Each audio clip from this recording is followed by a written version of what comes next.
Jeremiah chapter 2, if you want to be turning there. I want to ask you a couple of questions to start. I think I'll do two.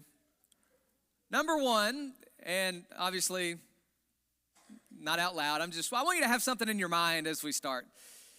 What is the thing that is preventing you from growing spiritually?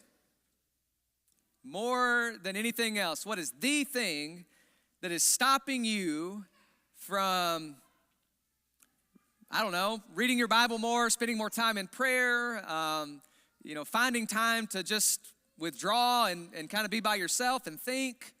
What is the thing that is preventing you right now from really growing spiritually like you may want to grow? It may be a lack of motive, and look, if that's it, let's be honest, okay? Let's admit kind of where we are, okay? So that's number one. What's the thing that's preventing you from growing? And number two, what is your biggest time waster these days? What is it that you find yourself you didn't mean to spend 3 hours doing it, but you did spend 3 hours doing it. You thought it was going to be just a minute or two, but it turned into something much more. What is your biggest time waster these days? And I ask you those two questions because I am convinced that they are related. Here's why. I think we live in a world that drowns itself in distractions and diversions. There are all kinds of things that vie for our attention, your attention, my attention. There are all kinds of companies who spend billions of dollars trying to get your attention and my attention. And once they've got our attention, they spend a lot of time and a lot of effort trying to keep our attention distracted and diverted from things that really matter in life. Think about the words that we use to describe the media that we intake. We talk about binge watching shows sometimes, which if you don't know, it means you start an episode and before you know it, you finish the season on a Friday night, right? You binge watch show. You watch all this content at once. When we talk about scrolling, we talk about scrolling endlessly sometimes. It just keeps going. There's a never-ending scroll to get to. And we think sometimes that doesn't affect us, doesn't change us. But look, you can't argue with the science. It does change us. It changes how we think. It changes what we think about. It changes really the kind of people that we are. The things that we do, I say sometimes, the things that we do something to us. It changes us as people. We chase things in life. Success, which is not a bad thing, can be at a point. We chase success. We obsess over things in life needlessly. We obsess over things that we have no control over in life. And so we have this never-ending stream of things, this never-ending stream of activity. And we have so much access to different things in our world. And you would think that these things make us happier. But do you know anybody that's happier because of all the media that they take in? I don't know that I do. We have this never-ending stream of things that promise satisfaction, but the numbers, our satisfaction rates in this part of the world decline every year.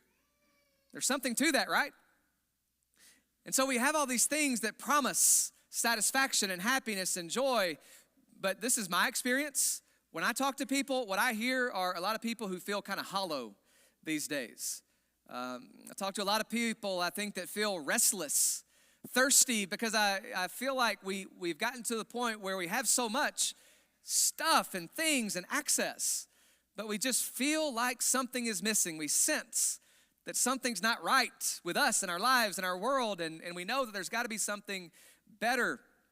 This is not new, right? It may be new to us, and we talk about the numbers are declining right now, and sure they are, but this is not at all a new problem. Jeremiah, the prophet of God, was onto this 2,600 years ago.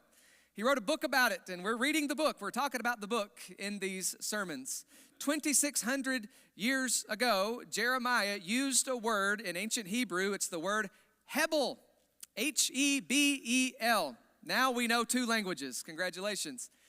He used this word to talk about things that are vain, vanity in life. He uses this word to talk about things that are worthless. That's one way that it's used.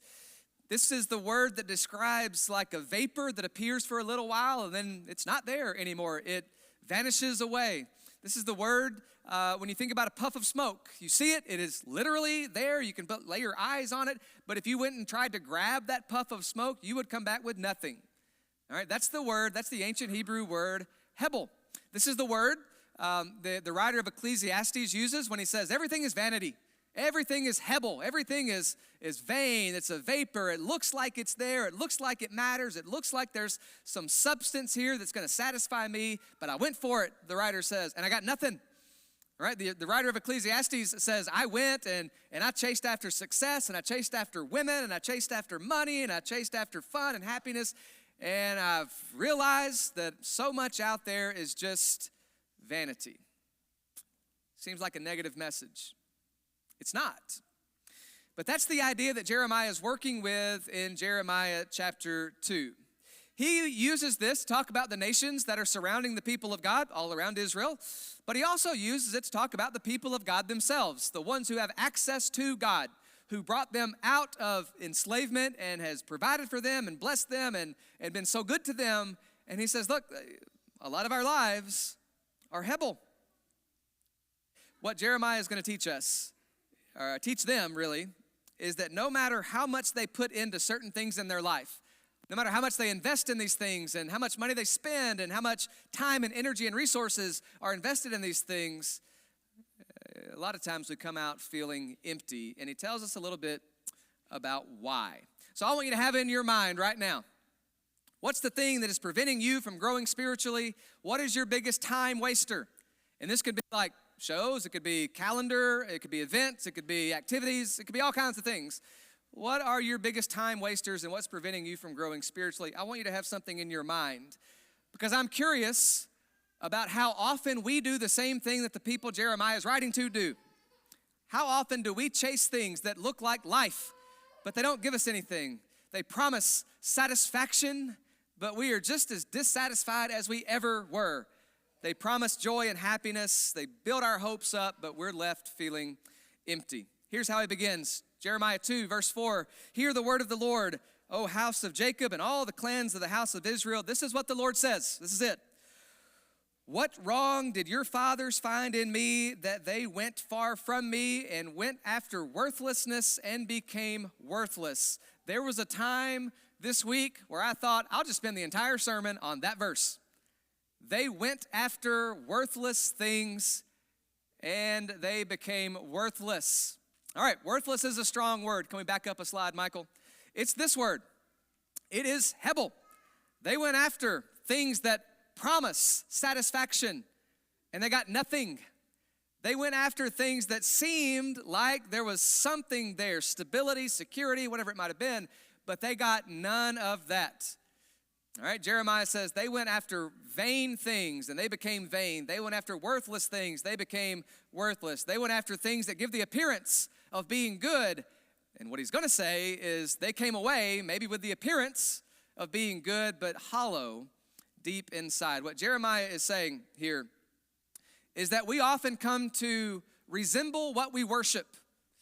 We are pretty good about finding things that we want, and then those things that we want and we desire, they mold us, and we, in turn, start to want more of those things. It shapes us, it changes us, it does something to us.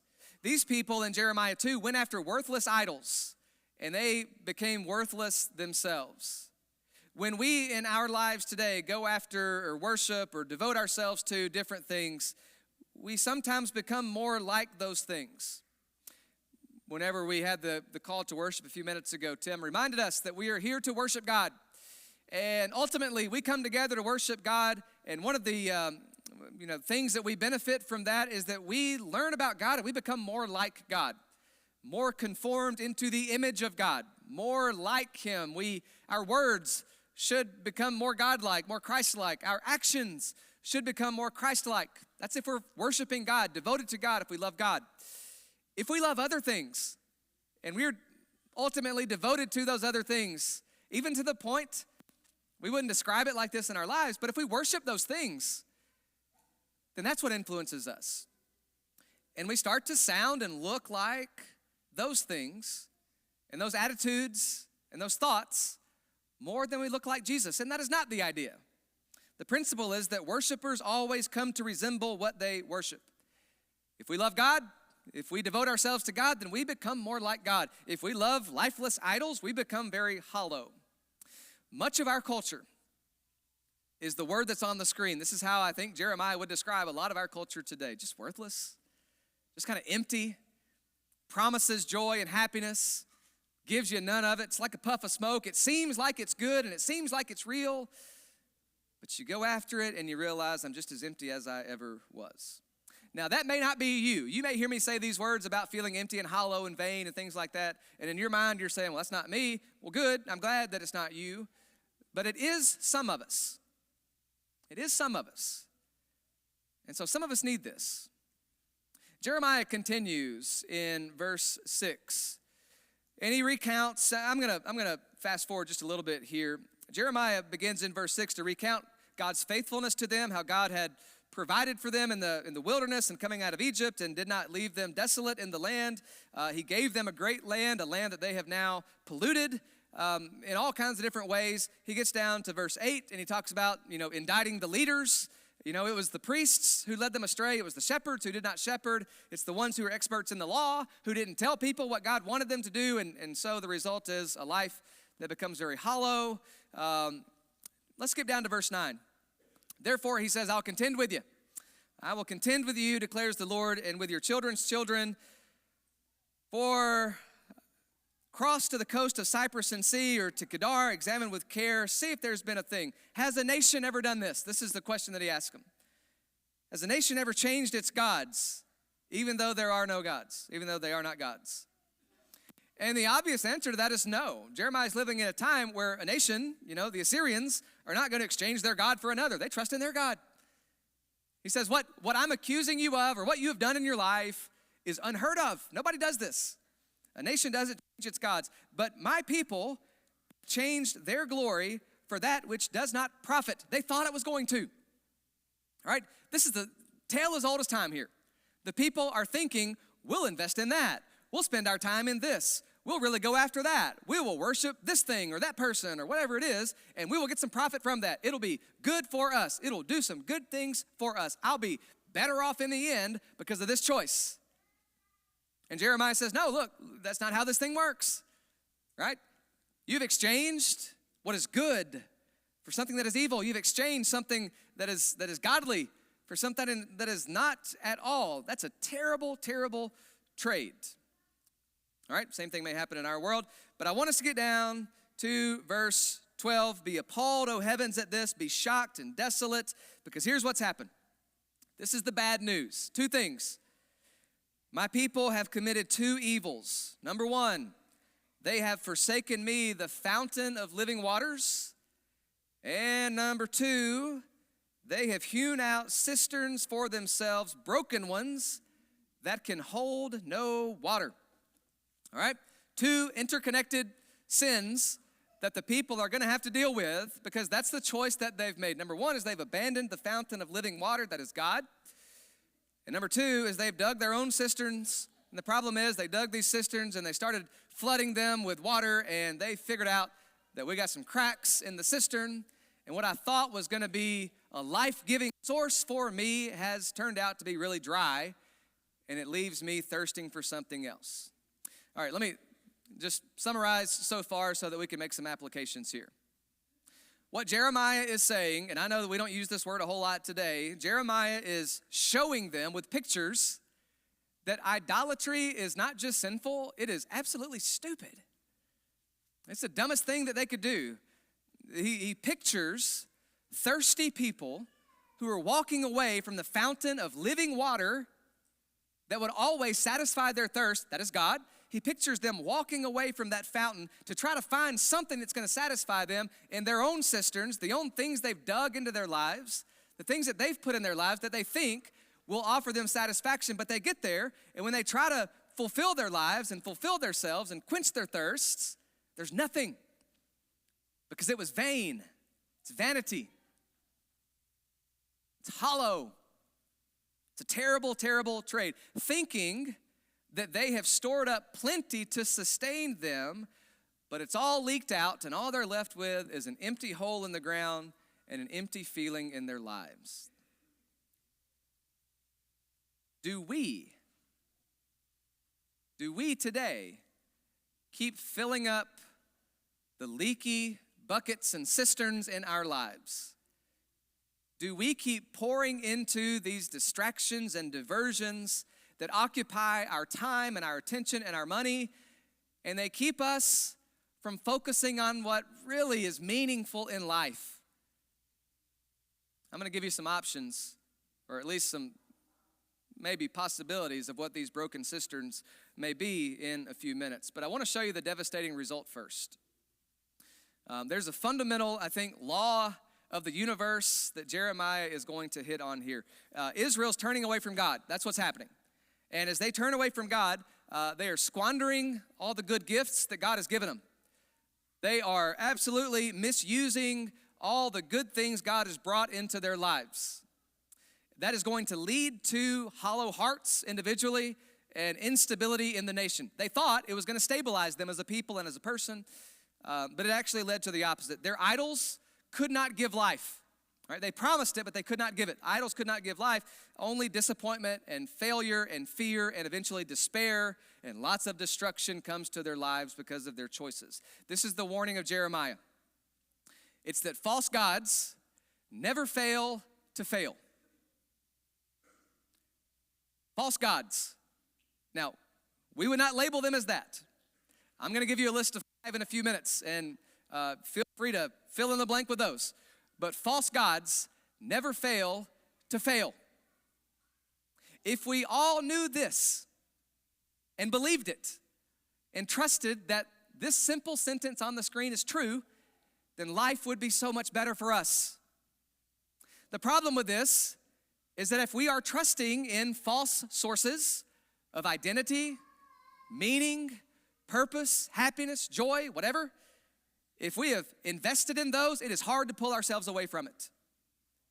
If we are trusting in things to provide benefits to our lives and they're never going to do it, then it's hard to rip ourselves away from it. But false gods never fail to fail. They promise life, they promise happiness, they promise satisfaction, but they never deliver.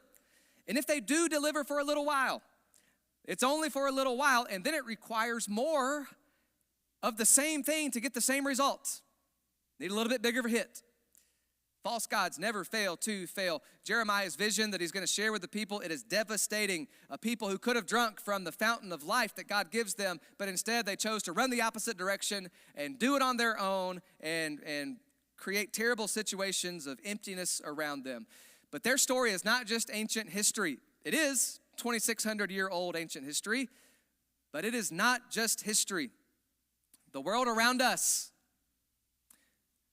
and maybe us, maybe you, maybe me, maybe without using the same language, maybe we do some of the same stuff. And we operate on the same way of thinking, the same logic. Maybe that's us. Do we sometimes, if we're honest, do we chase things in life that we think are going to fulfill us? And we know, I think, by looking at the stories of other people who chased those same things that it's not going to fulfill us. And so we feel emptier later than we do now. Are we trying to store up things that we think are going to provide meaning for our lives, but we just realize at some point that they don't? Aren't we prone to dig some cisterns in our lives that promise to build us up, to make us feel better, to satisfy us, but we look and behold, they're empty? So let's walk through what maybe some of those broken cisterns may be of our time. Hey, let me say this real quick. I'm going to put some words on the board. I don't like some of the words, but I just didn't know how to describe it sometimes.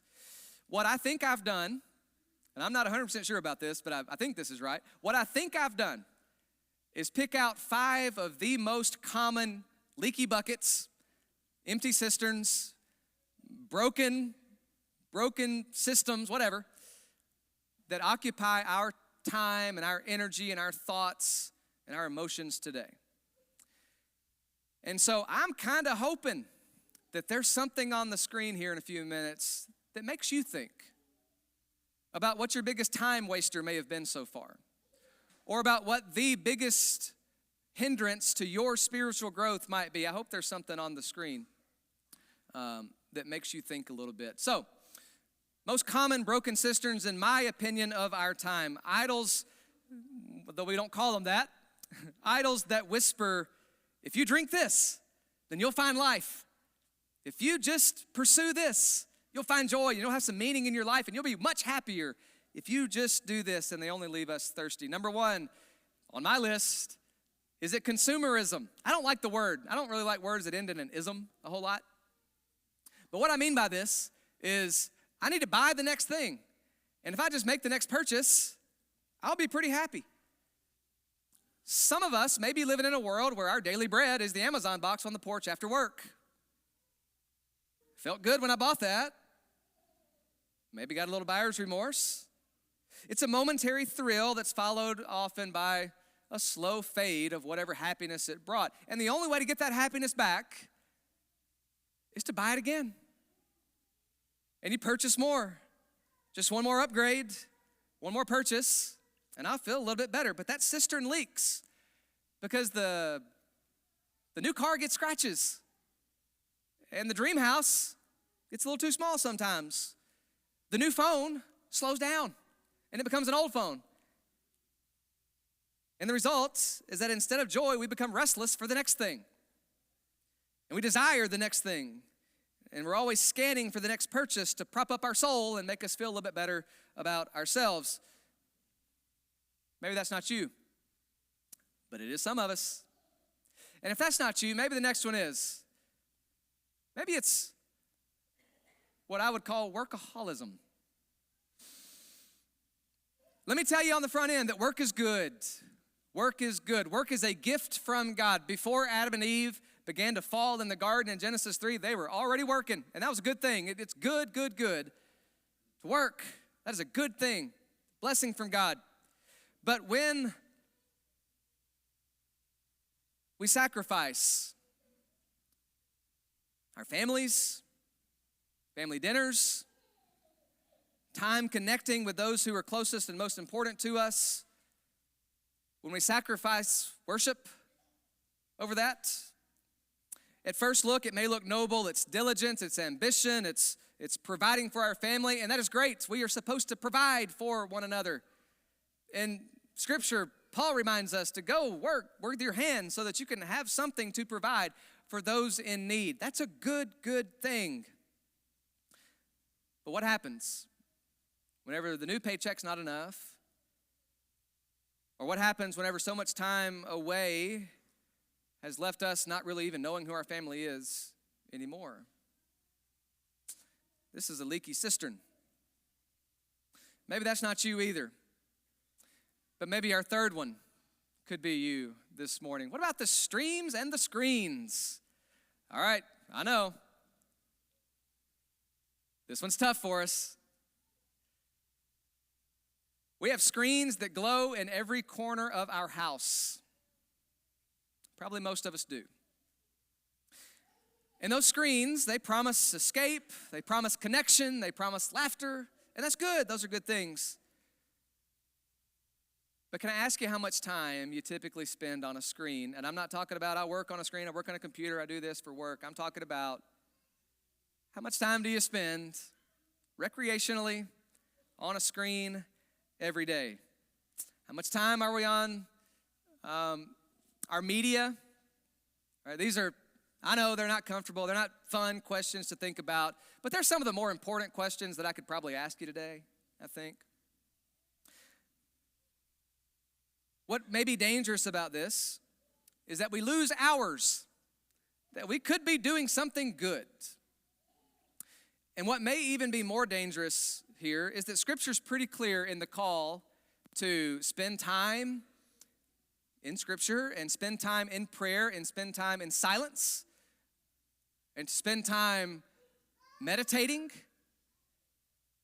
And it is incredibly difficult for, at least for me, to spend time doing those things when my mind is just always turned on because of the screens and the shows and the scroll. There's always something new, and it's hard to sit in stillness.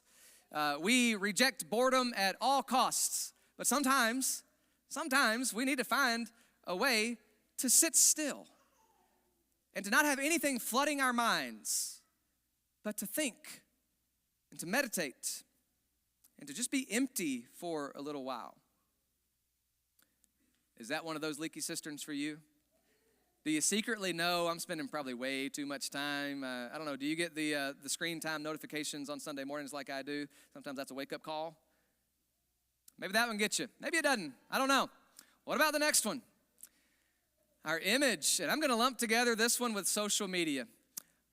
So I think I harp on this a little bit, but I think I probably should a little bit more. Maybe you agree, maybe you don't. But it should be telling to us when some of the people who engineered social media said, I would never have my kids on that. Shouldn't that tell us something? When the very ones who have made a lot of money on garnering our attention and keeping our attention say there's no reason for a kid under 18 years old to ever have access to these things we created, shouldn't that wake us up a little bit? Woke me up a little bit. And so I think that's something that we should have in our minds.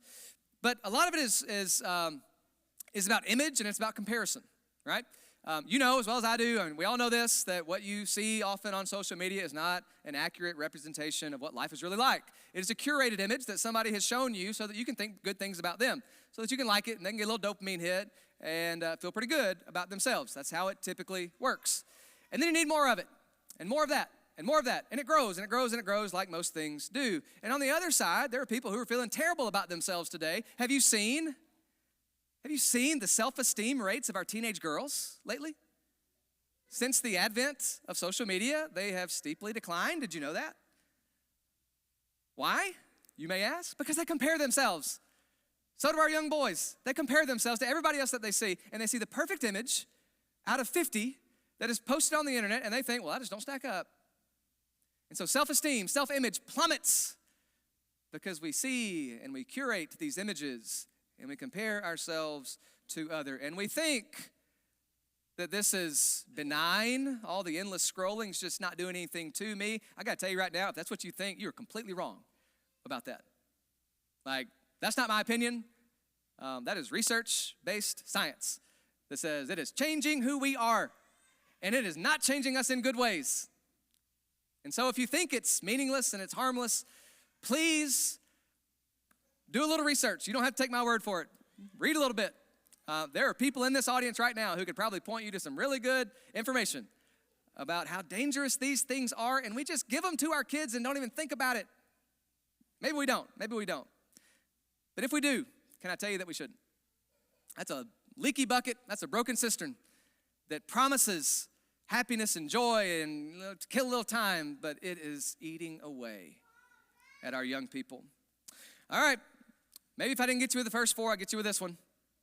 This is the word of our day. Here's an experiment for you to do. Don't ask anybody in this room because they're going to know what not to say. But next week, when you ask people, you know how we do, how we doing? How's life? How's everything going, y'all? Right? Take note of how many times somebody says, man, just busy. Just busy. Take note of that. Take note of how many times whenever somebody asks you next week, how are things going? How y'all doing? How's everything going with the family? Take note of how many times your first thought is just really busy. Just really busy. We seem to have endless tasks, full plates, an endless list of errands, all kind of projects, all kind of commitments. Our calendars are fuller than they have ever been at any point in history. And if you look at the numbers, and I know I'm relying on a lot of numbers this morning, but I only talk to, as many people as I can talk to, and I've got to rely on stats. We have more commitments, more full calendars, fuller plates. We got, whatever image you want to use to describe it. And we are unhappier at this point by the numbers than I think we've ever been. And I wonder if sometimes we're just a little bit too busy. Time that could have been spent doing good things is just gobbled up with all kinds of other things. Our souls get exhausted. We don't have time to fit in things that are going to add meaning to our lives. We don't have time for those things sometimes. We crowd out worship. We crowd out. This is one of the things Jeremiah is talking about in chapter. We crowd out worship. We crowd out time to read our Bibles and spend time in community with other Christians. We crowd those things out because of our full plates and our busy schedules. We abandon the fountain of living water. And we have these broken cisterns in our lives. I don't know if any of those get you. My guess is that if we are going to think about it, if we will allow ourselves to take the blinders off and really think about what's preventing our lives from growing spiritually, I'm thinking something that's been on the screen is there.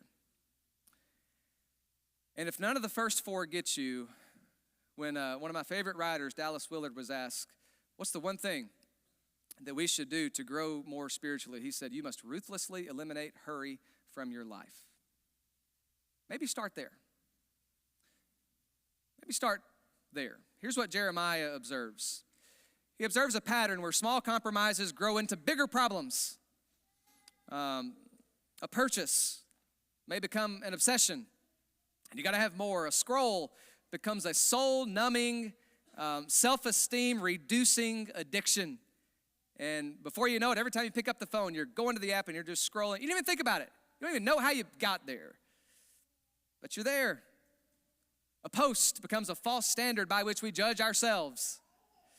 A calendar becomes a prison that prevents us from being the people that we want to be. And the result, we live thirsty, hollow lives. This is what Jeremiah said.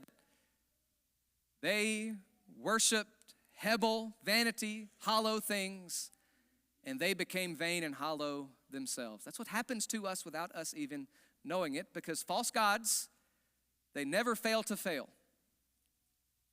These broken cisterns, they never fail to fail. They promise life, but they end up worthless, pointless. And yet, like all of Israel in Jeremiah's day, sometimes we just keep drinking. And so let me maybe give you a challenge as we close. Which cisterns have we been trying to fill up in our lives? I may have gotten one of them in my 5 on the board. I don't know if I did or not. But maybe you know what's preventing you from being the kind of person that you want to be. What is it? Maybe you know what's preventing you from being more like God, more Christ-like. What is it? Which cisterns have we been filling with our lives and our money and our energy and our resources, our thoughts and our attention? Those are the things that we will grow to love, and those things do something to us. This is not a negative message. Jeremiah will eventually come back around to the idea that God still offers satisfaction and restoration, and God still offers the abundant life. Jesus, 6 centuries later, would say, all of you who are thirsty, all of you who are weary, in Matthew chapter 11, you come to me and you will find rest. And so you may be thirsty, hungry, weary, because you have sought meaning and satisfaction and joy and happiness, and you have been left wanting more. And the invitation to the Lord still says, if you are weary and burdened by all that, then you can still come to me and you can find rest for your souls, because his yoke is easy and his burden is light. Jeremiah's indictment is harsh, and it needed to be, but it's also filled with hope. And it is especially filled with hope because the God who confronts their idolatry, their false idols, is the same God who offers living water. It's the same God who does not delight in our futility. He doesn't want us going down those roads. He longs to redeem our hearts. He wants for us to live an abundant kind of life, not a life that steals and kills and destroys us. A life that fills us up and builds us up and restores our purpose. And so that's the reforming message of Jeremiah. Let me ask you again, what's the one thing that is preventing you from growing spiritually today? And is there something that you can do today to cut that out? What is your biggest time waster? Because they're connected. And what can you do today to put a limit on that time wasting so that you can grow a bit more spiritually and be more formed into the image of Jesus?